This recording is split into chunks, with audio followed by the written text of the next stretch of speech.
Hello, everyone, and welcome back to One Conversation, the podcast where we believe one conversation can change a life. My name is Lisa. Here with me, as always, is Brianna and JC. And we have a really important episode today. So, we are coming out of a really important awareness month right into another really important awareness month. So, January was both Human Trafficking and Stalking Awareness Month. We had really incredible episodes as well throughout the month. Really fantastic guest speaker. She is the founder of a human trafficking coalition and agency in Reno. And so, again, if you missed some of those conversations, they are a little heavy. We'll put that disclaimer out there, right? Talking about trafficking, talking about stalking, but really encourage you to go back and take a look. But coming into this month, we're now in February. And so not only is it Black History Month, but in our anti violence field, it is also Teen Dating Violence Awareness Month. And so we are really excited, particularly for this episode. Doing prevention work like we do means a lot of the time we're working with youth. So perhaps we're in classrooms at the high school or the middle school, we're conducting presentations. So this is essentially one of our key elements pretty much for what we teach. And it's kind of our area of expertise, as you could say. Yeah, we're excited to get into this episode. I know this is something that we are each passionate about for a multitude of different reasons. When we started this podcast, told you that I come to this work as a survivor, and part of my story is with teen dating violence. And it wasn't something that I recognized I was going through or a victim of at the time. But now looking back, I'm able to recognize all of those red flags. And so I'm personally really passionate about educating youth about this because I really think if I can educate someone about the red flags that I missed and I can potentially help them notice them, then I'm going to do that. Absolutely. So sharing my story is something that is really important to me and something I'm open with for that fact is just I want other survivors to know that they're not alone and to be able to recognize that they deserve healthy relationships and what healthy relationships really look like. So today we're going to be defining teen dating violence. Sometimes I've had times when I've shared my story and I've had people come up to me and say, so I've heard of domestic violence, but teen dating violence, that's a thing? Absolutely. Yes, it is. And so we are going to not only define that and talk about what it is, but also go through some statistics for it and just really dive in deep about what makes up teen dating violence, as well as go over some resources that youth can access in regard to teen dating violence. Yes, absolutely. And like Bree mentioned, teen dating violence is a serious problem. So let's go ahead and get started. Let's dive in. So let's start off by defining what teen dating violence is. And so teen dating violence includes physical, psychological, or sexual abuse, harassment, or stalking of any person between the ages of 11 to 24 in the context of a past or present romantic or consensual relationship. So I just really want to highlight that all age ranges that fall under the umbrella of teen dating violence may vary on specific websites or agencies. The age 11 to 24 includes transitional youth, which is the statistic that we specifically will be referring to.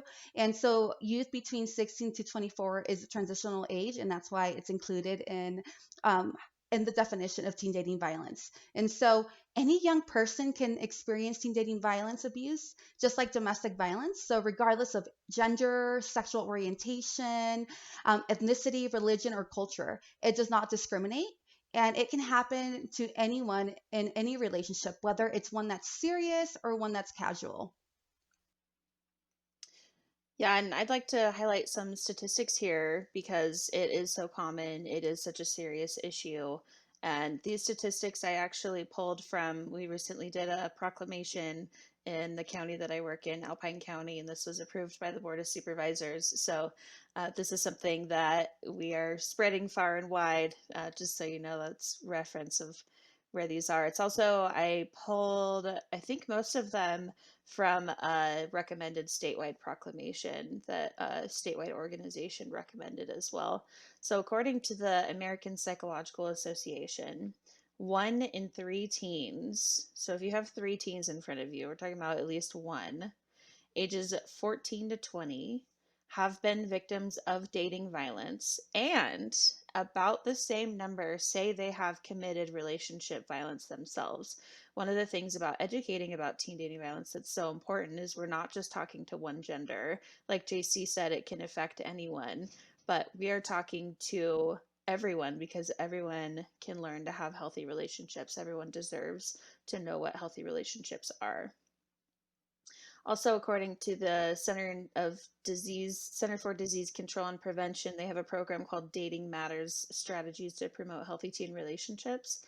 They report that 1 in 3 adolescents report verbal, emotional, physical, or sexual dating abuse each year.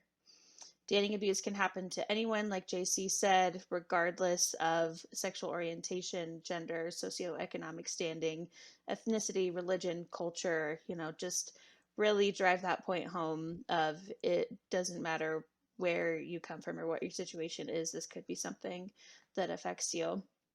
Teen dating violence has been linked to other forms of violence and aggression against peers, including bullying, sexual harassment, sexual violence, physical violence. That's often a way that we can kind of initially get into schools, is talking about bullying and sexual harassment. And then once we're kind of getting more comfortable in those conversations, we can bring up the other topics of sexual assault and teen dating violence, but they're absolutely linked.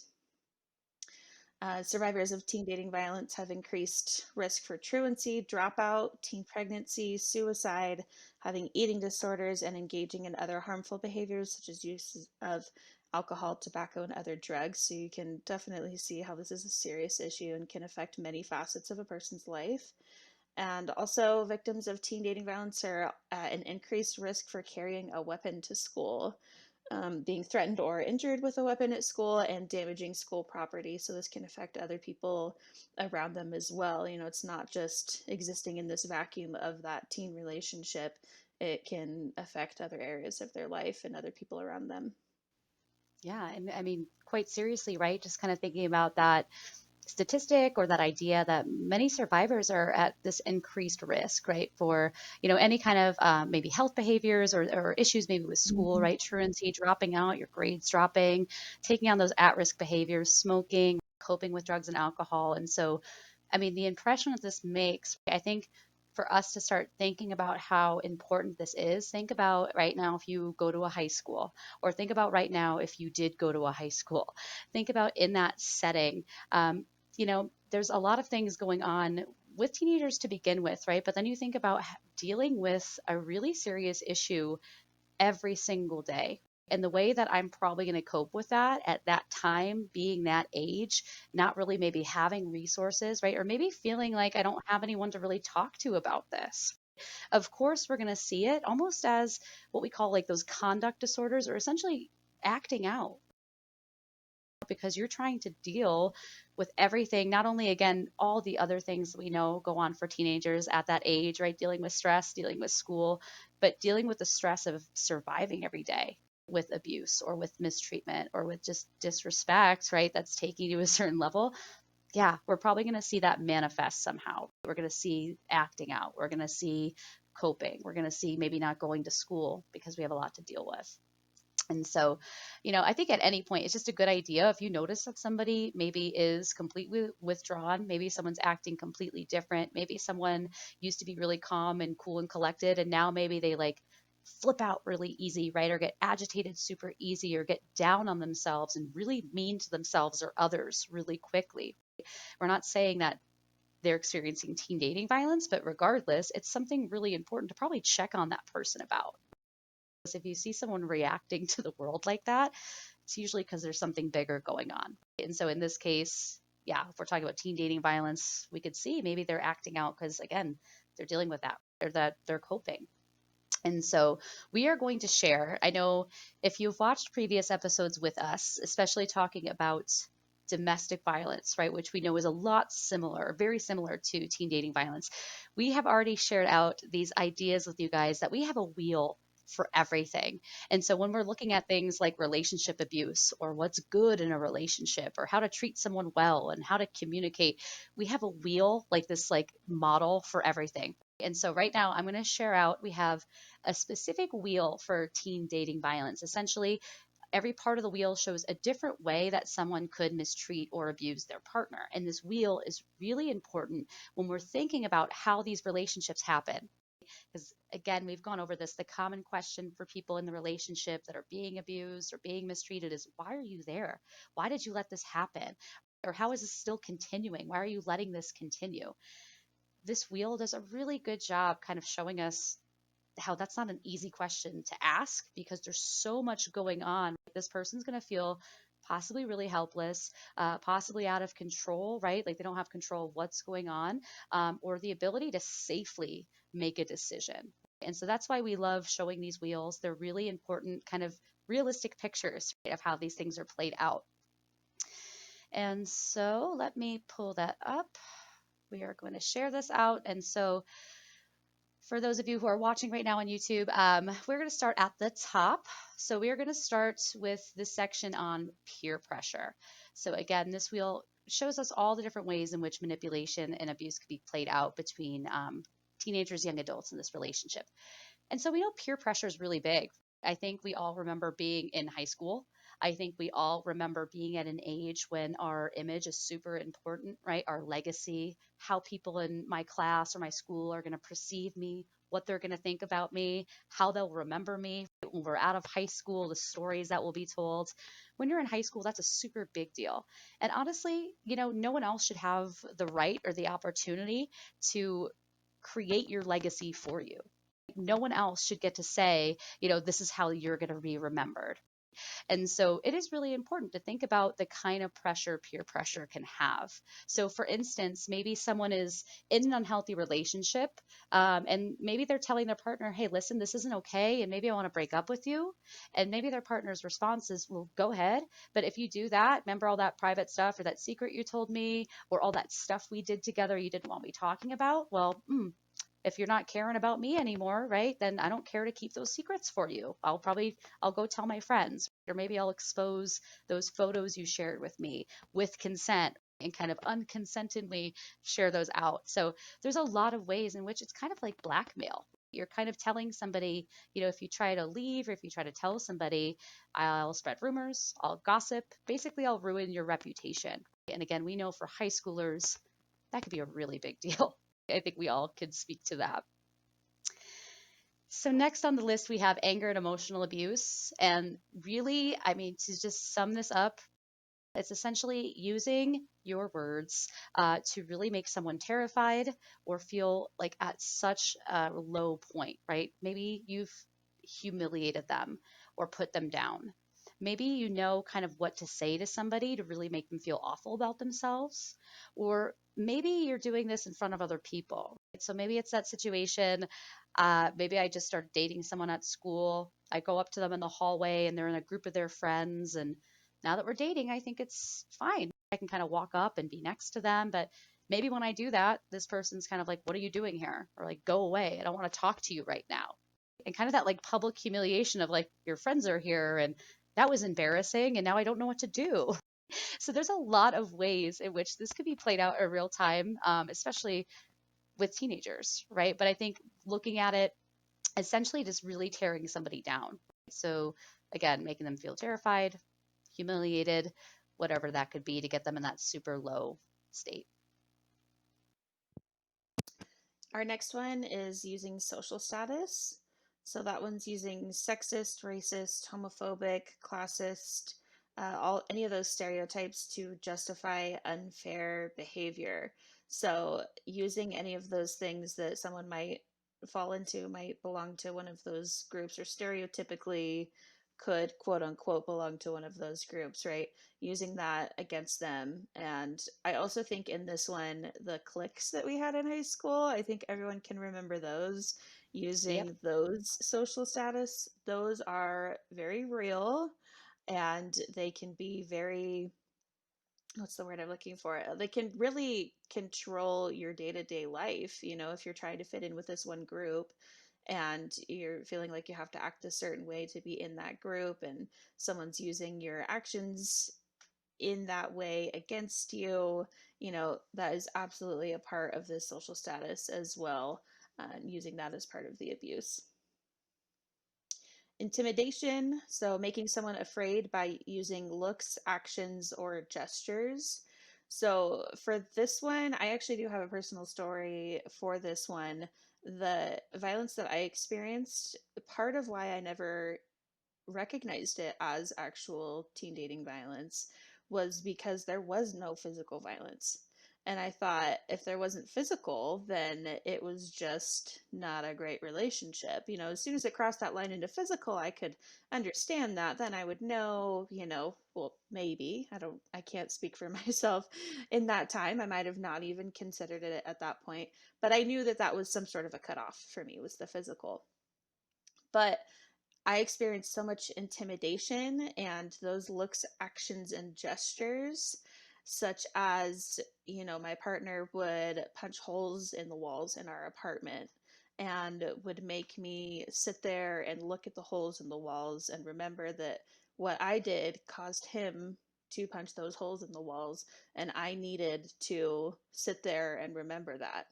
And I did, because I was under this manipulation that if I didn't, I wasn't sure what was going to happen. And it was just honestly the easiest way out of that situation was to do what I was told and to sit there, be intimidated by just that being told to me that I needed to sit there and I needed to look at those holes in the walls in order to quote unquote learn my lesson for whatever it was that I did not do. You were surviving, right? Right. It's like, I think that's what it comes down to. You'll do kind of whatever you have to avoid what else could occur, or more abuse or the mistreatment. And so, Mm-hmm. yeah, I think that's a super powerful story. I think looking at that and really putting into context, especially if it's someone you know and love, that's really kind of Mm-hmm. what intimidation, how it gets to me, is like I understand that when you know and love somebody really deeply, if they want to kind of turn that switch and become terrifying, I feel like it's even more effective because it's like we have this Yes. relationship and we know you on this level, but all of a sudden it's like you're showing me right now that like I'm very unsafe around you. And I think that's more unsettling than if it like was someone you didn't know. I don't know if that makes sense, right? But I feel like there's just a certain level to that switch and how effective it is when it is someone we trust and usually is our maybe support system, right? Or someone that we consider to be safe. Yeah, I mean, you don't get into a relationship knowing that it's bad, knowing that it's violent. At some point, it was great. That's why you're in that relationship. But somewhere Yeah. along that cycle of violence, this started happening. And, we've talked about that in previous episodes about the cycle of violence. But I think that's absolutely a true point that if it's coming from someone you love and trust, and you also think, like, oh, it was a one time thing, or oh, they're just having a bad day. You make excuses for it as well. Yeah. Absolutely. Yeah. Well, thanks, Bree, for being so raw and for sharing. You're just so courageous and amazing. So thank you. With that being said, we're going to move on to our next part, which is minimize, deny, and blame. And so this is, not making light of the abuse and not taking concerns about it seriously, right? Saying that the abuse didn't happen, so just completely denying it, or shifting responsibility for abusive behavior, saying that she or he caused it. And so, just like Brianna, I also experienced teen dating violence, actually in many different relationships, since I grew up in a household that was not the best environment, right? And the relationship that I saw between my parents was never healthy. And so for me, that was my norm, right? I didn't know anything different. So to me, love meant, that your boyfriend, could be jealous and controlling, right? Because to me, that was what love is. Like if he is not jealous of me talking to somebody else, or if he's not concerned about where I'm going, who I'm talking to, then he possibly does not love me, right? And so Yeah. for this is something that I specifically experienced, where I specifically remember being in a relationship with this guy who, after he would get really upset with me and yell at me and pull me, right? He didn't slap me or get physical in that way, but he would get physical in a way where he would grab me with a lot of force to kind of let me know that, he's strong, and to kind of scare me and intimidate me. And he would get upset with any type of relationship that I would have with a guy, whether it was like a friend or just a classmate, right, that's talking to me about school. And he would wait for me right after class. And if he would see me talking to any guy, or if he would think that I was like smiling at a guy or making eye contact with a guy, he would get really upset, right? And he would pull me, and he would get really upset, start yelling at me. And I would tell him, like, you're hurting me, let me go.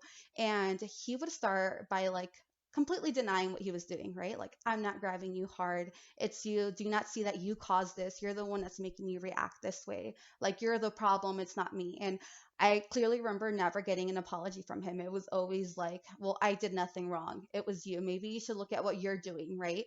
And it was always, him just blaming me. And there was so much self blame that I would feel, right? Where I was like, God, maybe like I know it upsets him that I talk to another guy, or that I'm talking to a classmate, that's a guy.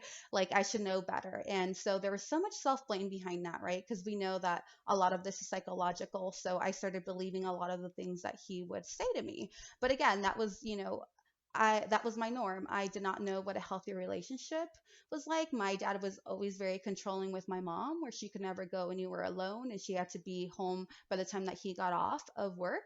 And so to me, that was normal, right? That was what love looked like. So it took me a while to obviously figure out that that's not love.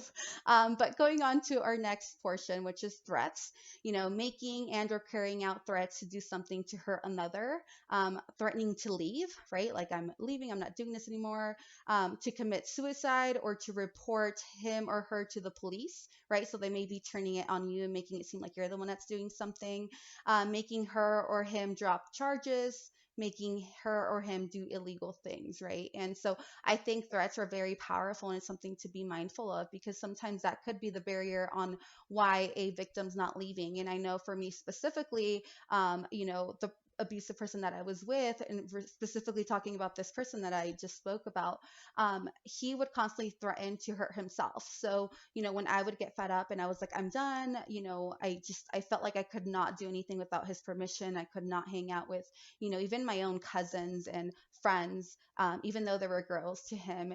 He felt like, I was going to hang out with another guy, or I was not wanting to spend time with him. And so his way of controlling me, manipulating me, was by threatening me, and letting me know that he would hurt himself, that he would commit suicide if I left him. Because there were times where I would just break up with him and say, I'm done. And so his way of luring me back in was, by using that threats and just letting me know that he was going to hurt himself, and that it was going to be my fault, and that he was going to let everyone know that it was my fault. And so for me, as like a 15-year-old, that was really scary. It felt really real.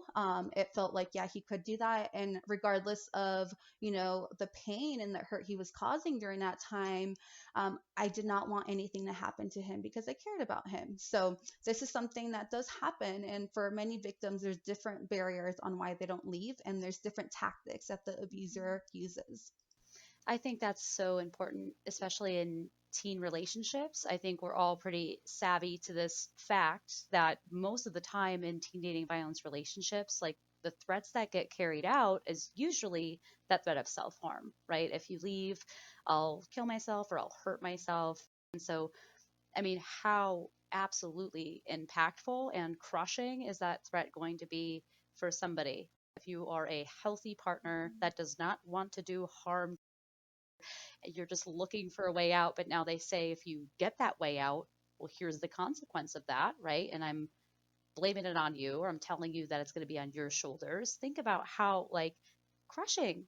I'm not going to think I have the Hmm. opportunity to leave, or I'll think I have Right. an opportunity to leave, but that is my consequence. And yeah, that's going to weigh on my conscience. That's going to weigh on, what I feel my options are. Being a young person, especially dealing with, someone disclosing self harm or thoughts of suicide, is probably super tricky, right, for them to navigate and understand, what do I even do with this if this was just a typical everyday disclosure, right? Of someone coming and saying, I have these thoughts, right? Let alone compacted now, right? Or added on to the fact of you're being abused and manipulated, and now you're also getting these threats, right? It's dismantling.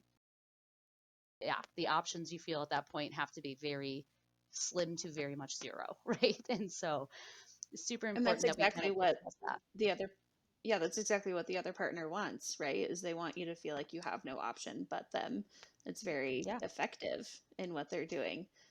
All of right, this might not be conscious thought of, okay, how could let's write down a list of how I could get my partner to stay with me. Sometimes right. it's just something that comes up and something that they feel is right to say in the moment, but they at the same time know exactly where your buttons are, know exactly what's going to either push you over the edge or what's going to keep you there, whatever they're needing from you at that point. Absolutely. And I will also kind of get on the train today of sharing some of my own experiences, right, that I've had.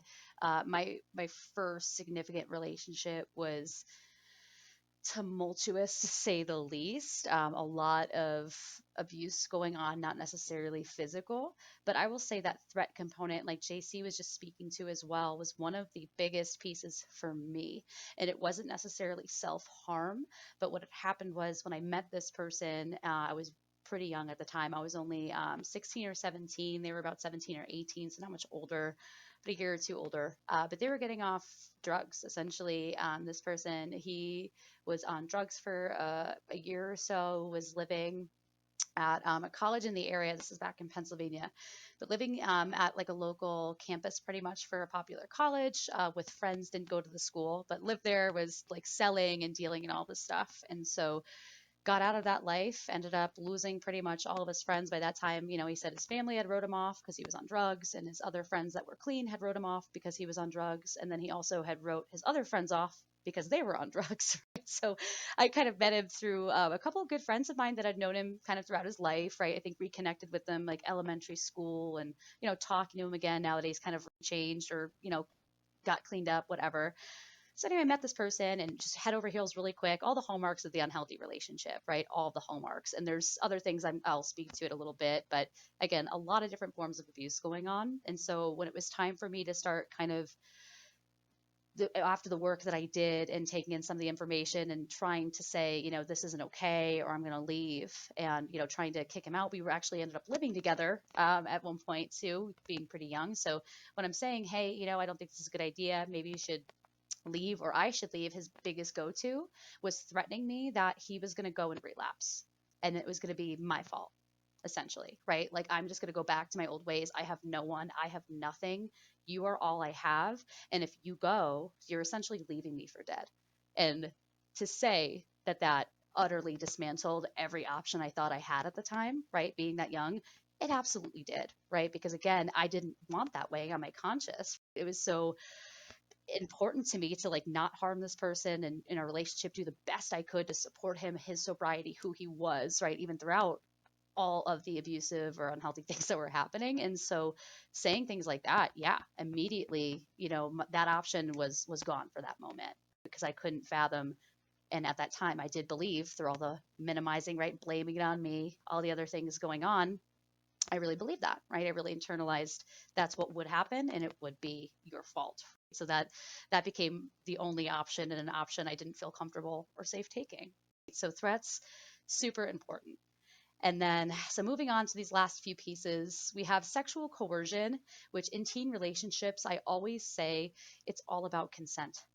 And essentially, sexual coercion is either completely not understanding consent or not caring to get consent, right? To initiate some kind of sexual initiation with your partner. So maybe this partner is kind of manipulating, right? Maybe, okay, well, yeah, come on, you're my girlfriend. That's what you're supposed to do. So what? You're leading me on. So what? Every other guy in class is going to have this going on with their girlfriends. I'm going to be the only one. Don't you love me? Or maybe it sounds like, well, that's what a guy should do. I'm sorry if you're not comfortable, but that's just what boyfriends do for girlfriends. So you have to do X, Y, and Z. Or maybe it is threatening, right? Maybe it doesn't sound like a little game. Maybe we're not manipulating. Maybe it's very threatening. If you don't do this, this thing will happen and it's bad. So maybe, yeah, if you don't do whatever sexual act with me, yeah, maybe I will threaten to harm you in some way or harm myself. Maybe I'll threaten to spread rumors, kind of looking at other parts of this wheel. So again, maybe there's threats attached to it or even drugs, right? Drugs, alcohol involved, maybe to get someone to a level where they cannot consent, maybe giving someone some kind of a date rape drug to where they're incapacitated and cannot give consent.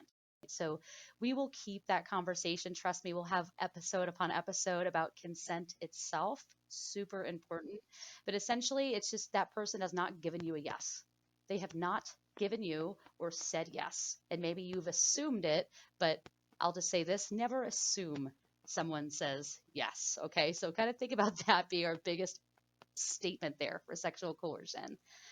And then lastly, isolation, which we know is really important. If you watched our domestic violence episode, we talked a lot about how isolation is one of the most kind of important things, right, to kind of keep unhealthy or abusive relationships happening. Because essentially, if my partner and I, let's say I'm still in that relationship with my abusive partner, right? If my abusive partner and I, maybe he starts getting into fights with all of my friends. And actually, this happened, by the way. So this is a real story played out through a little metaphor. So let's say he starts getting in fights with all of my friends because I'm spending a lot of time with my friends, right? And after I kind of the little intro I just told you about that particular ex, I was kind of his only support. I didn't have anyone else. I'm super dependent, super reliant. And it was in a way that was kind of like self created. I was trying to help him get a job and get out there, but no, and I can't. There's anxiety in this. So again, very dependent, right? And kind of created a system of dependence. So it started with, well, let me start, the abusive partner, let me start getting into fights with all your friends. So now you don't want to go out and hang out with them. And now they don't want to come over here because they don't like hang out with me. And now I'm going to start planning stuff in your head to where now that if I'm in a fight with your bestie, you're going to be in a fight with your bestie. And maybe you'll write her off too. And that happened. Ironically, this again, this is all true. The girl that this happened with is still my best friend. She now lives in Germany. Shout out Jill if you're watching this. Hope you are. Hey girl. She lives in Germany. We still talk to this day. We're still best friends. But we just over the summer saw each other and talked about this situation. She was like, "Oh my god, I kind of like forgot about that." But like, "Oh my god." She was like, I kind of blocked that out. But at that time, he started just creating issues, right? Getting us to fight with each other. Sooner than later, she was kind of like, I've had it. I don't like this guy. And, for reasons that were pretty relative and understood. She saw him in little moments when he kind of would release that around other people. She heard him say things to me that weren't okay. She saw him treating me in ways that weren't okay. So she was fed up. But then he used that against me. She's just jealous. So what? Oh my gosh, now your friend, now that you don't spend every day with her, she's over here hating you because you have a boyfriend. She's just trying to get in the way. Don't you see that? What an awful friend. She's not your best friend. What kind of a best friend would get mad at your boyfriend and try to start that fight and get you to break up? What a terrible person. So again, all the manipulation going on now, I'm believing this. Suddenly she's out of the picture. And now everyone else is out of the picture. And suddenly it's just him and I. And when it's just him and I, yes, that behavior escalated a lot more because I don't have that friend there to say, like, hey, don't talk to her like that. Or, hey, that wasn't okay. Or bring me aside and say, like, hey, are you feeling safe? Or, like, does he always do that? Because that's kind of scary, right? So once you have that person alone, there's no one to step in. There's no one to see that behavior and say, it's not okay. And so isolating maybe in that physical way where, you're kind of getting away and creating fights or just bringing you away from people, or maybe they're starting to like screen your phone. So as soon as your phone rings, they get it, they look and they decide whether or not you get to pick up or if they pick up, right? And so it's really getting to this person where you're kind of their only contact. So again, it's a really big platform for abuse to occur because we know if you're alone, again, no one to really step in. And so we're going to do a little stop share on this wheel. We're going to be sharing something else coming up here in a little bit. But we also just want to mention quickly, too, the motivation for abusing your partner as a teenager, right? And again, we talked about this in our domestic violence episode. It's the same motivation. The motivation to abuse and mistreat your partner is to have power and control of their life. That is what you're looking for, right? So again, even just that last part in isolation, I have a lot more power and control of your life if I'm the only one in it too. And so think about that. That's what they're looking for. It's just power. It's just to make them feel better about themselves and control. And there's a lot of reasons that could be for, right? Maybe they've been abused. Maybe they grew up in households where they didn't understand or learn healthy relationships. Maybe they're, getting sensationalized or misinformation from media about what relationships are. And so it's just important to keep that in mind. That's really the motivation here. That's what people are looking for. And so with that, I'm going to share my screen and Brianna's going to talk about, we have this is a great resource, especially if you're a teenager right now listening. amazing resource we want to share out with you. So Brie, I'll leave it to you. Yeah, so I actually have an interesting story about using this website. When I was first really learning that I was a survivor of teen dating violence, that it wasn't just, oh, that relationship sucked, you know? When I really started diving into what actually happened, I came to this website and I took one of their quizzes. So they have changed their quizzes since then, but how the scoring used to work for their quizzes, it was somewhere along the lines of, you go through, are you in an unhealthy relationship? And if you score somewhere, yeah, here's the quizzes. They have changed, but if you scored somewhere between like a 10 and a 15, it was probably unhealthy. If it was between like a 50, I'm making these numbers up now, but if it was between like a 15 and a 20, you definitely need, or definitely should look into maybe talking with an advocate about it. So I finished taking the quiz and I was looking at those scores and I was looking at how to score it and the kind of key for that before I saw my actual score. My score was like a 74. It was something that was so absurdly off the charts, and it was a huge wake up call to me because I didn't realize that it really had that much into it, that my relationship had that much going on. I was starting to identify the red flags that I had missed, but for that number to show up that significantly high was a huge eye opener for me. And so ever since then, I've advocated for people going through these quizzes, albeit they have changed, but I'm sure the content is equally as eye opening and valuable. Yeah, so I've kind of just been going through a little mock quiz right now, just so our listeners that are also watching this YouTube, if you're kind of watching our extra screen here, you're getting a little sample. And so, yeah, this was is your relationship healthy quiz. Some of the questions so far, if you hadn't seen, was my partner supports things I do. This one, for instance, your partner likes to listen when you have something on your mind, yes or no. And so it's just kind of redirecting every question you ask. And yeah, there's a lot of really great quizzes on here for not only a person that might feel like they're in an unhealthy relationship as possibly a victim or survivor, but also if you're someone that's like, hey, is what I'm doing okay? Right? That's a Hmm. completely fine question, I think, for anyone to ask themselves. Hey, am I Hmm. doing good in my relationship? That's a great question to ask, right? You shouldn't be scared if you're thinking about that or worried, right? You should be really proud of yourself that you're, no matter where you're at, that you're doing work to be reflective, right? And work on that. And so, yeah, there's also quizzes kind of rating your behavior, right? Is this kind of borderline? Is it okay? Is it becoming unhealthy? And a lot of resources, based on maybe the results of your quizzes, right? Maybe you need to know more about something or healthy breakups or so on and so forth. So there's a lot of these tabs you can see about dating, healthy relationships, safety that you can go to and utilize the resources. And one more thing I'll mention, if you're a teen taking this, if you're ever taking this and let's say your partner is around or someone's around, and meanwhile, as you're taking the quiz, you're like, I have to get out of here. I don't want them to see. You'll see this little help me out, ladies. You know I'm colorblind. This is purple, right? This is a purple. Yeah. Yes. I would call You it will a see. magenta for those that are really specific with their colors. Yeah. Okay. And that's like not even a hard color for me, but there's like so many other colors on the screen. You know me. I'm just making sure. So there's a big bright, I'll say a bright button over to the right hand side. This There you go. bright button, if you click on it, it will immediately take you out to Google. So let's say that, yeah, I was back on this page, and all of a sudden up here comes my mom or my partner, and I don't want them to see. If we just click that, it's like you were never there. Okay. So it's a really good Hmm. thing to know about using the site, especially if you are wanting to try this now and maybe you're like, oh, well, I have an opportunity. I kind of have to, I want to keep this under wraps for whatever reason. It's something really good to keep in mind. Yeah, and the resources. So I don't know if I said the actual name of the website. It's loveisrespect.org. And they also have a text line. So you can see right there, you can text love is to 22522. Funny story about this, really quick. I have tested this, but I was not prepared for someone to respond so quickly back to me when I tested it. And I couldn't decide if I wanted to be like a fake teen asking for support, or if I wanted to say like, "Hey, oh, I'm just an advocate reaching out," and so I did Right. nothing. I don't recommend doing that because then they texted back and they said, "Are you in a safe place?" I didn't respond again because then I'm panicking. Like I really don't Right. know which direction to take. And then they replied again and said, like, "Do we need to call 911 on your behalf?" Because I'm not Oh no, responding. you're like, no, no. Yeah. Oh So my I am gosh. so sorry to the advocate that answered my text.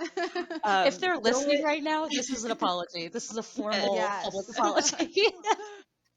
Oh my god. so if you're gonna test it, go in with a plan. That's my Yeah. recommendation. You dove in really Because deep, they will Grace. reply. Yeah. Well, I'm gonna stop sharing this, but yeah, again, we all encourage you to check this out. I'm super happy to hear that their functions and their support is spot on. And It so was I will super quick. also Yeah. awesome. I will link all of these, the text chat, their international, their 1866 number here. I'll make sure that that's in our description box as well, along with just the website URL. So you can just kind of click and go right to that website instead of listening in and getting to this point and remembering what she said, right? Or what the name of it was. So all of that will be linked. It'll be super easy, as well as our information as well. Let's say, you are a listener today that just with our little brief overview we've given so far, because again, it's the beginning of the month, we have a lot to go into, but we're going to keep kind of diving into this topic and really expanding on it and really having other discussions. But let's say after today, you are, especially a youth that realizes that, hey, I might need some help either for, my partner or for myself in this relationship. And so if you're feeling that, please reach out to us, Bree, JC, and myself. Again, we do this for a living. That's kind of what we are here for, is hopefully to be a support. Again, we've all been through this, and I also appreciate my co-hosts for sharing their experiences today as well. We've all been through this, and this is why it's so important to us. And so today, if there's anything really that's we haven't addressed yet that you really really want to know, that you really want to have a conversation, maybe just want to open up to somebody, you're going to have us as a resource no matter what. All of our information will be below, as well as those other international resources from Love is Respect. And so we really encourage you to please reach out if needed. I think it's really impactful that we're not just 1 in 3 right here. We are actually 3 in 3 right 3 and 3. here. It's like That thought it's a just hard occurred to hearing me. I just had to statistic. say it. Yeah. Yeah, it's a hard hitting statistic, but it's the truth, right? It's Mhm. absolutely the truth. But that being said, we've gone over a lot, even though this wasn't our heaviest conversation. Still, we're talking about something triggering, and we're just going to take a few moments to breathe together today. Nothing crazy. We just want to recenter ourselves after that conversation, get us prepared for the rest of the day. So, if you are in a space right now, have the opportunity to take on this meditation. Just find yourself into a comfortable seated position. Just get yourself ready to kind of just relax. Pretend you're like popping down your favorite chair after work and you're just letting it all go. Yep. And what I want you to do is start taking a nice slow breath in, slow breath out. Breathe in through your nose and out through your mouth. Close your eyes if you haven't and inhale and exhale. Start to make your inhales the same length as your exhales. You can count in your head, taking your inhales 1, 2, 3. Exhale 1, 2, 3.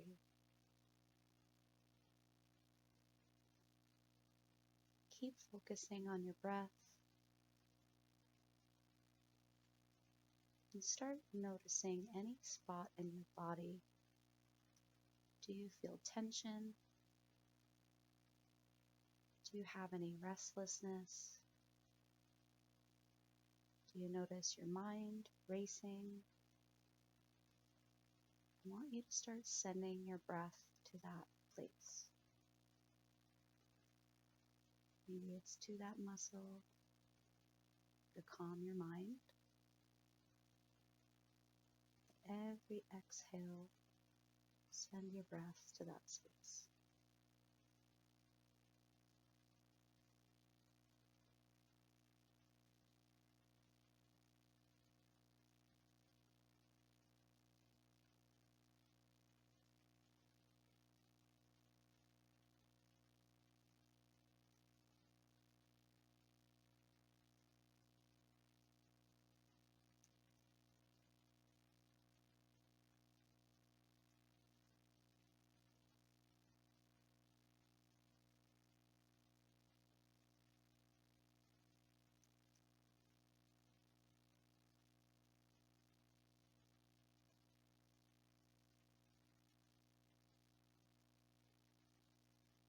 On your next inhale, I want you to take a deep breath in and hold it for a count of 3.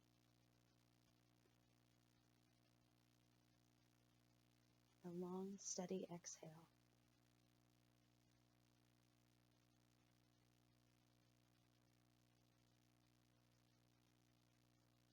Take another deep breath in, fill your lungs, and hold for 3. Long, steady exhale.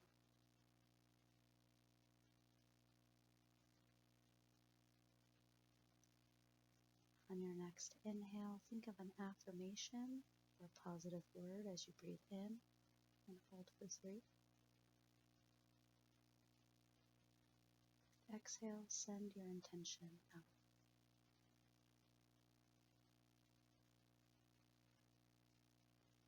And last big breath in, fill your lungs, and hold for 3. This time, big breath out.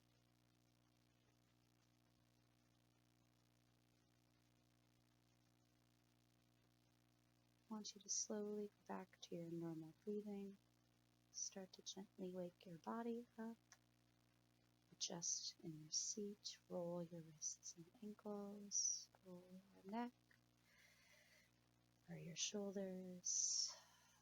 Feel free to do any gentle movement.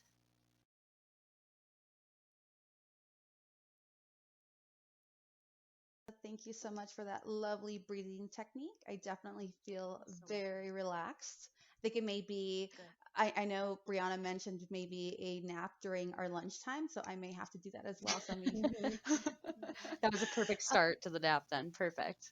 Yes. Yes, definitely. And so I just want to mention, if you have experienced teen dating violence, or you've experienced that in the past, just know that you are not alone, clearly. And just know that you can contact our hotline to just ask any questions or to just speak to somebody anonymously. Our phone number is 530-544-4444. And just know that that is a 24-hour crisis line that is available for you. But with that being said, thank you for joining us for this important conversation today that covered teen dating violence. We hope you'll join us for our next episode. Thank you for being part of this one conversation.